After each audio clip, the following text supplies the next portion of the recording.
আমার দুইটা বাচ্চা, একটা বাচ্চার বয়স 13 বছর আর একটা বাচ্চার বয়স 15 বছর। ওরা ভাই এতিম হয়ে গেল। ওরা মাতৃস্নেহ থেকে ভাই সারা জীবনের জন্য বঞ্চিত। এক মহান শিক্ষকের ত্যাগের সাক্ষী হলো বাংলাদেশ। সোমবার মাইলস্টোন কলেজে বিমান দুর্ঘটনার সময় নিরাপদে বাইরে যাওয়ার সুযোগ ছিল মাহেরিন চৌধুরীর, কিন্তু একজন আদর্শ শিক্ষকের দায়িত্ব পালনে পিছপা হননি। প্রাণপ্রিয় শিক্ষার্থীদের উদ্ধারের চেষ্টা করেন নিজের জীবন বাজি রেখে। শরীর পুড়ে গেলেও চেষ্টা করে গেছেন শেষ মুহূর্ত পর্যন্ত। শেষ নিঃশ্বাস ত্যাগ করার আগে কথা হয় স্বামীর সাথে।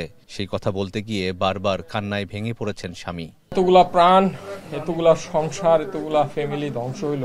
আমরা এই যে সাধারণ মানুষ, আমরা বারবার ঠকিয়ে যাই। আমরা আজকে হয়তো কয়দিন সব দিকে সবাই সরব প্রকাশ করবে, তারপর আবার যেই স্বাভাবিক নিয়মে সবাই ফিরে যাবে। মাহেরিন চৌধুরীর মৃত্যুর খবরে শোকের ছায়া নেমে আসে বগুলাগাড়ি চৌধুরী পাড়ায়। আত্মীয় স্বজনেরা আসতে থাকেন দেশের বিভিন্ন প্রান্ত থেকে। শেকড় থেকে শিখরে নিষ্ঠুর এ নিয়তি যেন কোনোভাবেই মানতে পারছেন না তারা।